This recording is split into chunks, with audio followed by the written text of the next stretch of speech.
Welcome back to the Fantasy Backpack. Now this week we're going to go, as we do every Monday, we go over recap of the games, and if there are any waiver wire guys in there I think you should pick up. I hope you've been listening to me, because these waiver wire guys are turning out to be gems, especially Adams, who was a guy I was very high on. But we're going to go over the games quickly, and I say this, right? I've never believed in like fantasy luck, right? I think you set your own luck in fantasy just by being ahead of the curve, getting ahead of guys quickly. But this year I've had the worst fantasy luck, and I only believe it now because it's happening to me. But my first pick in most leagues, because I was drafting second or third, was Le'Veon. We all know how that's gone. And then I drafted Baldwin and Howard and play people like that in consecutive orders. And now I had Fournette and was bailing me out for the last couple of weeks in a bunch of leagues. And then he's going to go, and he's most likely going to be suspended. So I didn't start Doug Baldwin. The one game he decides to play well. Give him another shot and he does nothing. I mean, it's not my year in fantasy in terms of decisions on my own personal teams. I mean, I can make and tell people what to do, but if I can't get my hand on those players, and you need stars. A lot of people I tell you to pick up are fill-in guys that can get you 15 points, but you need a guy that's going to get you 20 plus points on your team every week, all the time. There's no way every player on your team is going to get you 15 plus points to make up for the fact that you are just snake bitten at times. It happens. Now, this is going to be most people's last week until playoff, and you need to win this game. Listen, play who you got. This week I'll try to give everyone must starts, not just players that you're going to go chalk with, because like I said, chalk loses you championships. Players that I think you should start over certain people, or people that you shouldn't consider anymore. We'll do that all in the recap as well. That way you get an idea of how your current team is doing. So let's get right into it. And being a Giants fan, let's start with the Giants game first. So if Pat Shurmur wasn't a brand new coach for the Giants, this game is where he would have been fired had he been a veteran coach and he had the team for a long time. I'm not sure how Saquon only had 13 carries for the entire game. He had 101 yards, averaged 7.8 yards per carry with a touchdown, and in the second half, you only give him the ball 5 times. So, any coach, I'm sorry, I don't care what level it is, this guy's liable to break a 70-yarder at any given time, and you only give him the ball 5 times in the second half. That's just poor decisions. And the Eagles have one of the most depleted secondaries on the market in the NFL, and you only give Odell only has 5 catches for 85 yards. I'm sorry. If your game plan isn't get Saquon the ball, throw it to Odell every single time, then you're doing poor as a offensive coordinator and as a coach. The Eagles, well, Eli played well before I go on there. Eli was decent. I mean, threw a horrible interception before halftime, but it is what it is. It happens, but he played well enough for them to win this game. The Eagles, if you have Carson Wentz or Alshon Jeffrey, I don't think you can start them. I don't think you can play them going forward. I would look to start anyone else. They're just bad right now. Nothing to do with talent or anything like that. They may just click, but right now you are flipping a coin, and that coin is tails, because that's your, most of the time. I mean, Carson Wentz went 20 for 28, 236 and a touchdown. Here's the difference between Carson Wentz and last year. This year, Carson Wentz isn't bailing plays out. He isn't Aaron Rodgers, is it? Rodgers. Well, he's probably Aaron Rodgers exactly this year, but no before where he used to extend plays and get 7 yards a clip and get first downs. And he's not doing that anymore. It could be a mental product of the surgery, or it can be we just saw a guy have a really good year and a team have a really good year. But Josh Adams was a story here. Josh Adams didn't get any carries. I think he had 4 carries in the first half, and then ended up with 22 carries for 84 yards and a touchdown. Now, he had a 50-yard touchdown called back, and I couldn't have been more angry. This is the level of where fantasy is this year for me, right? I never pick anyone in the NFC East on my teams. I never start anyone in the NFC East on my teams. I don't care if I have them by accident because I had to pick them. They don't start when they play the Giants. Just me supporting my team. No, not this year. Nope. I started Elliott and Josh Adams because I needed to win and the Giants need to lose in order to get me a good draft pick. So Josh Adams did pretty well. I mean, he wasn't really involved in the passing game, but you'll see him doing better going forward. Zach Ertz is a man beast. He had 7 catches for 91 yards and a touchdown. Alshon only had 3 for 39. That's the same as Goddard. Dallas Goddard, the backup tight end, also had 3 catches for 33 yards. You just don't want anyone from Philly. I wouldn't start anyone but Zach Ertz. That's it. And Josh Adams, because that guy's he looks like a real running back. Josh Adams, Zach Ertz, only people you start. Everyone else you sit. I wouldn't touch anyone else. In terms of the Giants, though, Saquon you start always.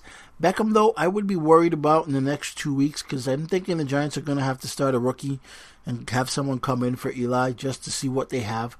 So I would be worried a little bit now that their playoff hopes are done. So I don't know. There's nothing you can do about it. But to start him, maybe the rookie will just have eyes for him only and you'll benefit. But who knows? Next game, Jaguars-Bills. Now this game is personal to me because I've had Fournette on my team, stuck with him. He's done good the last 2 weeks. I'm pretty sure I'm going to be tied next week if I win my matchup. I am going to not make the playoffs because I am going to miss out on the points that Fournette cost me. Fournette had 18 carries for 95 yards and 2 touchdowns before he getting thrown out in the third. Imagine what would have happened if he actually played the entire game. It's just one of those crazy things. He also had 3 catches for 13 yards. This is what I mean by fantasy luck. It's just going to be one of those things. Those years you're just not meant to be in certain teams. All my teams, actually. It's just bad luck after bad luck after dumb things after dumb things. Now, Jaguars, you don't really care about anyone else. Although Carlos Hyde going forward, because I'm assuming Fournette's going to be suspended at least 1 game. Carlos Hyde looks like he can be a real thing going forward in this offense that doesn't want to pass the ball because Blake Bortles is trash. Blake Bortles will be a backup next year. Most likely, Flacco ends up a Jaguar. That's what I'm calling right now. Flacco ends up a Jaguar. Josh Allen played really well in terms of his legs. This is the new NFL. Quarterbacks who are barely decent but can run their butts off. He had 13 rushes for 99 yards and a touchdown. He also was 8 of 19 for 160 yards and a touchdown. Now, this kind of number is what I was expecting from Jackson, not Josh Allen. Although he is capable, I wasn't expecting that from him. LaShawn McCoy only had 17 for 46. This game was expected to be hard for him. He'll be better going forward. I'll start him every game going forward from here on out. Because now they're going to have to worry about Josh Allen a little bit. That gives McCoy room to run. I want him going forward. Foster caught 2 for 94. Foster's just a speed guy who may catch a bomb. Josh Allen can throw bombs. That's all they talked about during the combine and the draft is how far and how big his arm is. He's proving it by just throwing bombs to Robert Foster. Other than that, you don't really want to touch anyone. I don't care about anyone else in this game. These 2 teams were just, I don't know, man. You were hoping the 2 guys can get you points. That's all it was for this game. Seahawks, Panthers. Remember I said a couple weeks ago the dumbest things I ever saw was Ron Rivera going for 2 instead of taking a tie and going to overtime? Well, now the Panthers have lost 3 straight games. And they lost 27-30 against the Seahawks. And Seahawks just need to give Russell Westbrook the keys and say, here, go throw the ball for me. He still only got 31 pass attempts in a game that they were losing. So if they would just let him average 38, Russell Wilson would be ridiculous. He had 339 yards and 2 touchdowns. Russell Wilson is a must-start going forward. Absolute must-start going forward. Chris Carson, he had the bulk of the carries. You're going to start him if you have him, just because they like to run the ball so much. So you're going to start him. And Doug Baldwin is now the number 3 wide receiver on this team. He had 5 for 39. He was, he was huge for me, but meaning he was big on the list of people I thought could bounce back, but he's proven he can't do that. So Tyler Lockett and David Moore, the 2 guys you should be looking at in fantasy. Lockett especially is a must-start going forward. David Moore is a end of the second type, third type receiver. Doug Baldwin is just that's the guy that catches the pass, that extends the first down. He doesn't get features. He had the same amount of receptions as Tyler Lockett and David Moore, but they each had 100+ yards. He had 39. So Doug Baldwin is a sit from here on out. I might just drop him, but you can't do that because your opponent might pick him up, and he might just go nuts, and then you got to guard against that. Cam Newton is a beast of a fantasy player. He's just not a good quarterback at times. Lamar Jackson is going to be exactly what Cam Newton is. He threw the ball 30 times, 25 of 30, 256, 2 touchdowns, and ran the ball 8 times for 63 yards. That is exactly what Lamar Jackson is going to be. But Lamar Jackson is actually faster than Cam Newton. If he can stay healthy, it'll be great. But I'm burying the lead here. Christian freaking McCaffrey. Listen, this man had a fantasy day that, wow. I haven't looked it up yet, but I'm guessing it has to be top 10 ever. 17 carries, 125 yards and a touchdown. 11 receptions for 112 yards and a touchdown. Come on, man. If you had him, you won. There is no other. If you had him, you could have literally sat half your roster and still won. I have him in one league, and they give you bonus points for like 100 plus. It was crazy. I think it was like 46 points. The man had a day. A day and a half. I hope he continues it, because he is so up and down in terms of non-PPR. PPR, he's a stud. In non-PPR, he's just someone you're like, I don't know. But in PPR, God, he's good. And in this game, Funches didn't play, so enter DJ Moore, 8 catches for 91 yards. The man should be playing more. He just should be. And because Funches didn't play, he got more playing time. He is the number 1 wide receiver. Christian, why can't I say that? McCaffrey had 11 receptions, but truly, DJ Moore is the number 1 receiver there. So, Cam, McCaffrey, DJ Moore, and I guess Greg Olsen, but his tight ends, he had 2 for 11. Greg Olsen goes the wayside of all tight ends. Yeah, there's nothing really to do there, but DJ Moore is the number 1 receiver there. Next game is the Raiders versus Baltimore. Baltimore 34, Raiders 17. Derek Carr didn't do so well. 16 of 34, 194 yards and a touchdown. The man that you should be paying attention to, Doug Martin, 11 for 51 and a touchdown. Doug Martin looks like the Doug Martin we remember. Not the one that finished out terribly in Tampa Bay, but the one that we remember. He also added 3 catches for 21 yards. It's just, if on a better team, Doug Martin is top 5 in fantasy. If on a better team, Doug Martin is top 5. Just simply because then he'll actually get more carries. They don't have to throw the ball the same amount. It's Doug Martin is it. The only other receiving person, Jared Cook, 2 for 32, 1 touchdown. That catch was amazing. If you haven't seen it, go look it up right now. That Jared Cook catch was just insane. On the Ravens side, I have Lamar Jackson starting over Cousins, over Wilson this past week because his floor is higher than all their floors. His floor is just higher than all their floors. In the first half, they didn't even run the ball with him that much. He had 14 for 25, 178 yards on a touchdown and 2 interceptions. I'm not afraid of interceptions anymore. Interceptions are like strikeouts in baseball.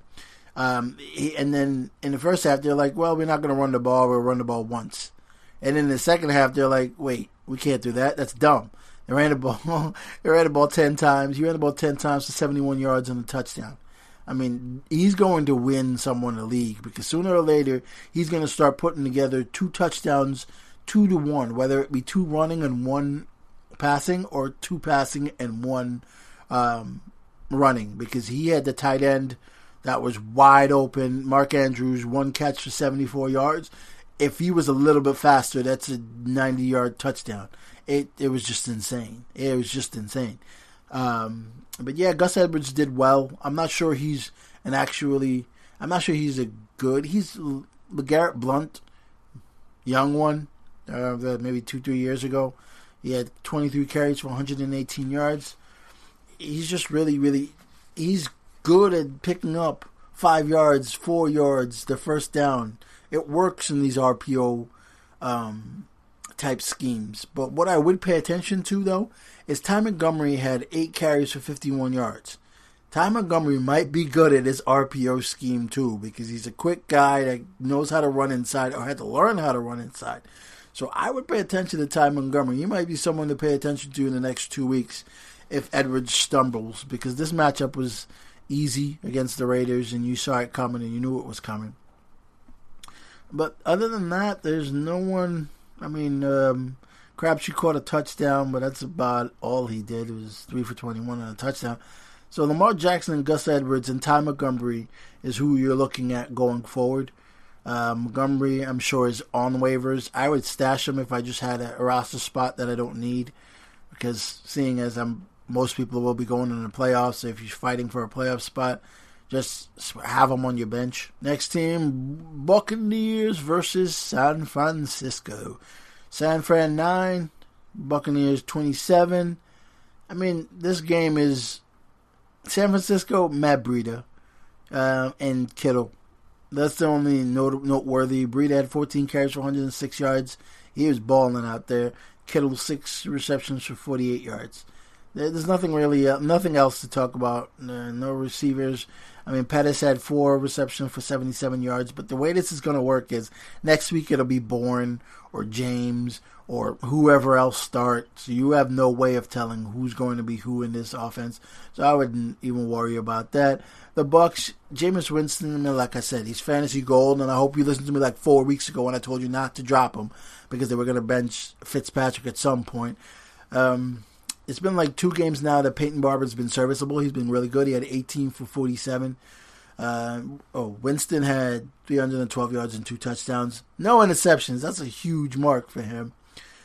He also had 7 rushes for 24 yards, which is weird in itself. Mike Evans just does well with Winston. He has 6 receptions for 116 yards. But the one you should really pay attention to here is, and I've said this for like a month now, and when Humphries was doing well with Fitzpatrick, I wasn't happy about it. I wasn't excited about it because I'm like, whatever, it is what it is. Fitzpatrick is basically using him as a bailout. Here's the deal. Jameis Winston loves Humphries. I used Humphries in every single daily lineup I had this past week, which did well in. We're not going to talk about that because Humphries has 6 catches for 54 yards. Jameis just likes him. Jameis knows when a guy can get open. There's one thing he's always known, and knows when a guy is open. His decision making sometimes is bad, but he knows when a guy's open, and Humphries is one of them slot receivers that gets open quickly and is just serviceable and he's good enough. I would pick up Adam Humphries on waivers this week. He's the only guy I'm interested in any of this nonsense. I'm guessing at some point, though, they're going to have to sit down Peyton Barber just to see what the other running backs are or can do. So I don't know if he's... it's just one of those things. I mean, but I think they're going to have to sit him at some point. Browns, Cincinnati. Cleveland 35, Cincinnati 20. That whole Baker Mayfield thing where he doesn't shake Hugh Jackson's hand at the end of the... or gives him a hug at the end of the game because he went to another team. Baker Mayfield he's a young guy who's just coming from college where rivalries mean something and all that nonsense. I hope when he gets cut or when he gets dropped or he gets to free agency, I hope he doesn't, when he has friends on that team, he signs with, let's say, Cincinnati because they needed a quarterback. He keeps that same energy and talks about, he went to another team that we play 2 times a year. The guy got offered a job. Would you want him to turn that? Jobs in the NFL don't just come around all the time. I know you think you're quarterback of the Browns and you're doing well now. They don't come around all the time. So I thought that was complete BS. Hugh Jackson, he was terrible as a coach, sure, but did I mean he wasn't trying? That soured me on Baker a little bit, but Baker's been killing it the last 3 weeks ever since they changed coaches. So it says something. I mean... it could be one of those things where Baker's just pissed off because he didn't get to start the season. He is that kind of player. So it's he had 19 completions of 26 attempts, 258 yards. But here's the kicker: 4 touchdowns. 4 touchdowns. So I know you're thinking 4 touchdowns. That means well, Jarvis Landry got in there and got 2. Jarvis Landry only got 3 catches for 30 yards. His touchdowns went to Njoku, Callaway, Chubb, and Fells. So Njoku is huge because that means he's going back to him. Njoku was averaging like 7 catches, and then for the last 2 weeks he wasn't getting much, but that means he's going back to him. Anthony Callaway is a big play guy that needs to learn how to catch. I don't trust him. And Nick Chubb, 3 receptions, 44 yards, and a touchdown. Now, the best thing about Nick Chubb is him getting carried into the end zone from like 5 yards out because he decides to jump early. I don't know, but the man got 28 carries for 84 yards and a touchdown. It's absolutely gorgeous if you have him on your team right now. Duke Johnson is not a thing. He looked like he was going to be a thing, but not anymore. So, the Bengals, the best thing about this game is Andy Dalton got hurt. He was 10 for 17 for 100 yards, touchdown and interception. But I want to see this Driscoll kid play. Jeff Driscoll, he fits the new NFL. I mean, he had 155 yards and a touchdown, but he also ran the ball 3 times for 9 yards and a touchdown. So he fits that scheme. Joe Mixon didn't start doing anything. I mean, literally didn't start doing anything until he came in. Mixon had 14 carries for 89 yards. Tyler Boyd didn't start doing anything until he came in. Tyler Boyd had 7 receptions for 85 yards and a touchdown. Joe Mixon also had 7 receptions for 66 yards and a touchdown. John Ross only doesn't get many catches or targets, but the guy gets a touchdown every week. So I would still start him as just my 3rd guy. I mean, how bad can you be with a touchdown, right? So, and those are the guys. I mean, I hope Driscoll starts. It's better for the whole offense. And I know they want to say AJ Green coming back. Well, why would they bring him back? They're not making the playoffs. And these toe injuries, these foot injuries last a long time, and there's no reason to re-aggravate it. So I would tend to think he won't come back, and this Driscoll kid would be better for the offense. Jets at New England, or New England at the Jets. New England 27, Jets 13. New England's not the same team anymore. I think you're watching the demise of New England. I think you're watching the fall of the greatness that is Belichick Brady era. Because this game could have gone either way if the Jets had a better team. I mean, it was tied going into the 3rd. So if the Jets had a better team, this game could have gotten out of hand and gone the other way. Tom Brady only threw the ball 31 times at 283 and 2 touchdowns. But Sony Michel ran the ball 21 times, 133 yards and a touchdown. They are now a running team, which is okay if you're winning that way, but their defense isn't built like that. They have gotten the benefit of playing their terrible division a lot and some awful teams. And when they've played decent teams, they've gotten blown out and destroyed most of the time. Now, the weirdest thing about most of this is James White had 9 carries for 73 yards. So that tells me the Sony Michel weight on all that yards is a little bit convoluted because James White had 73 yards. But James White only had 1 catch, which is very strange. So they went the way of running the ball this game, which is okay. I mean, you win how you can. But it's just in the other teams in the division, they're not beating the other teams in the division like this. And I haven't seen enough from them to warrant that they can change or they can be anything different. Tom Brady just isn't capable. It doesn't seem like he's capable at this point in time to do that anymore. On the other side, the Jets, Josh McCown threw the ball 45 times at 276 yards and a touchdown and interception. Crowell still somehow gets more rushes or the same amount of rushes than Elijah McGuire, but he was more productive than McGuire. He had 6 for 30. Elijah had 6 for 19. So, I mean, there are no Jets players I want in this game. Chris Herndon had 7 catches for 57 yards. That's the only player I want from this game, simply because it's a tight end, and you need to load up on tight ends. Cardinals at the Chargers. Now, this game looked like it was something I misjudged because I had a crap load of the Chargers defense. The Chargers got out to a 10-0 lead in the first quarter, and I'm like, uh-oh. It was one of those any given Sunday type games where, I have the defense and now they're going to screw me. But that's the last time they would score. The Chargers won 45-10. Phillip Rivers completed 25 straight passes, finished 28 of 29 for 259 and 3 touchdowns. Melvin Gordon got hurt in this game. And I'm sorry, if you haven't been listening to me for the last 2 weeks of how you set up your roster going into the playoffs, if you have Melvin Gordon, you should have Austin Eckler. But I will say this, though. Austin Eckler played Tennessee early in the season by himself, and he didn't do so well, so that might sway the coaching staff to give Justin Jackson a little bit more work and give Austin Jackson the main work, but like a 60-40 split.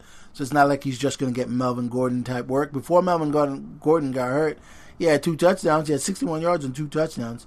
It's really sad. He should be back maybe in 2-3 weeks, they're saying. It's probably going to be 3.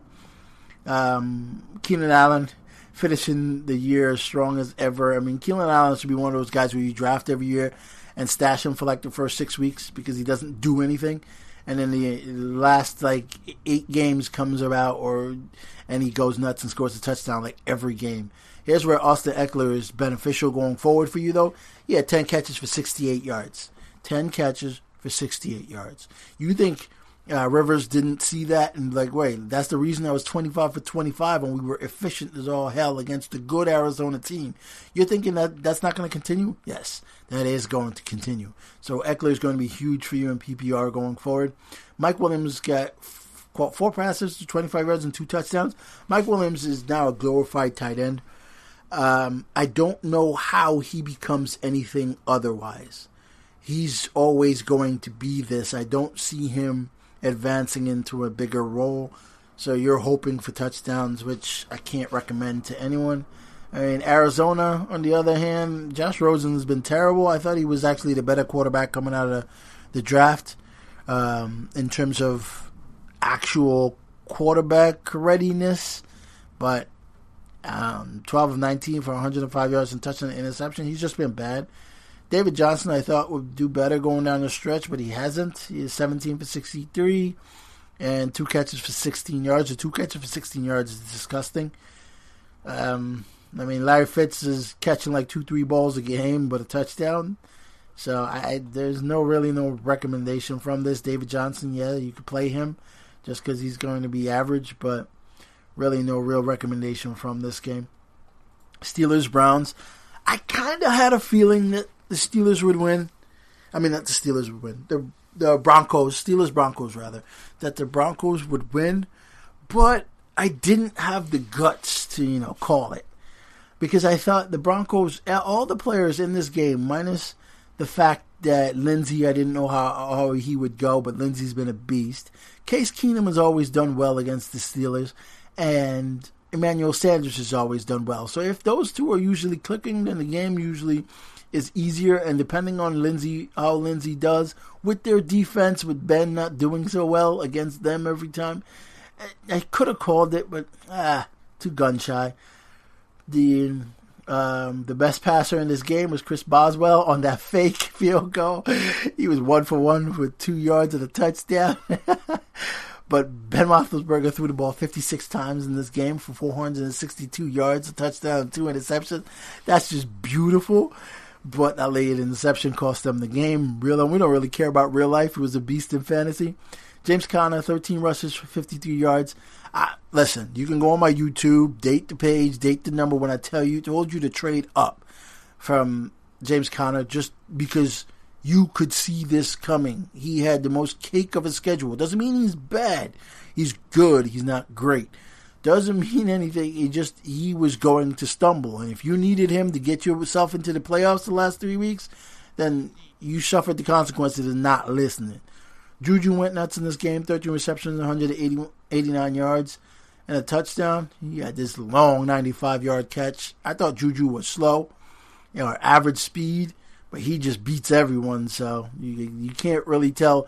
Here's a problem with NFL, where they run into loving the speed of players, but it doesn't matter. He could be as fast as ever, but all you got to do is faster than the guys guarding you. That's it. How many 4-4 whatever guys run? Just pick a guy that's faster than the guys that's guarding him that can catch the ball. That's basically what it comes down to. Antonio Brown, 9 of 67. Antonio Brown, even though he's having a good year in terms of touchdowns, it's just not the same Antonio Brown. So, but that's it. I mean, going forward, it's pretty much the same type of performances that you can expect. Colts, Dolphins. I mean, the Dolphins, Tannehill is actually a pretty decent quarterback when he plays, but the only thing is, man gets hurt way too much, and he can't finish games. It's like Phillip Rivers. If you want to win a game, don't give him the ball on the last drive or something like that. It's just not going to happen for you.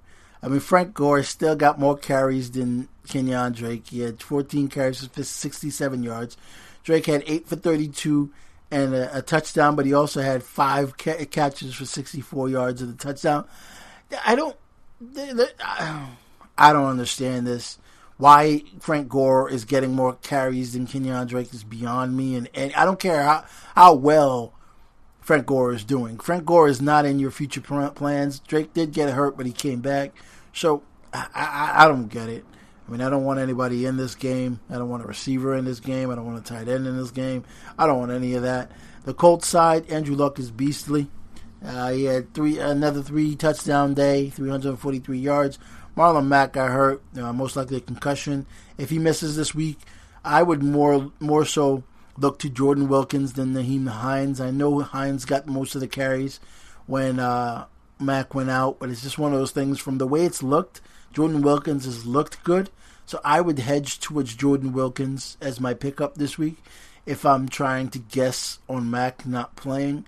Naheem Hines, he's a catching back, sure, and I think they've controlled line of scrimmage enough for Wilkins to be the guy. So I wouldn't go Naheem Hines. I would definitely go Wilkins in this game. And Eric Ebron, just proven Detroit was the problem, not him. 5 receptions, 45 yards, and another 2 touchdowns. That man is just proving that it was Detroit's fault, not his. Packers, Vikings. The Packers are, I don't know, they are whatever they are. You can't say they are what you thought they were because we didn't really think they were much else. Aaron Rodgers, 17 for 28, 198 yards and a touchdown. What is that? What kind of Aaron Rodgers performance is that? Aaron Jones, 17 for 72 and a touchdown. Those are good numbers. I mean, you can't fault that guy. He's putting work in. Devontae Adams, I don't care who you put up against him, this guy's going to score a touchdown, or has the potential to score a touchdown. Jimmy Graham, Economius, St. Brown, MVS, none of these guys are performing for Rodgers. They're just not. They're not getting open. He's not hitting like perfect passes like he used to. Kirk Cousins the greatest hero of all time. He sits behind that terrible offensive line, takes hits, and completes passes. 29 for 38 for 342 and 3 touchdowns. The man is just proving that you paid the right guy, just simply because anyone else behind that offensive line, and I think Minnesota is not 6-4. They would have lost at least 3 other games. Latavius Murray carried the ball more than Dalvin Cook. Cook had 29, Murray had 38. Stephon Diggs and Thielen both had 8 catches. Thielen 125. Diggs 77, and both had a touchdown. Kyle Rudolph actually showed up, had 7 catches for 63 yards. Dalvin Cook showed his worth and bailed you out by getting 3 catches for 47 yards and a touchdown. Other than that, you would have been highly disappointed. But, that's the week. There isn't really, except for Wilkins, if Matt goes, and Humphreys. Those are my only real focus. Those are my only 2 guys that I see that I really want in waivers. Tonight's game, Texans versus the Titans. I think the Titans give the Texans a good game. It was going to be horrible if Mariota didn't play, but he's cleared to go. So Davis and Lewis are back in action. No 2 players depend more on their quarterback than those 2. So this is going to be a really good game. I still think I think the Texans win just by the factor of being home. Other than that, Texans can't pull it out. It's one of those games I didn't really look into that much because initially I thought Davis and Lewis were going to be out of it.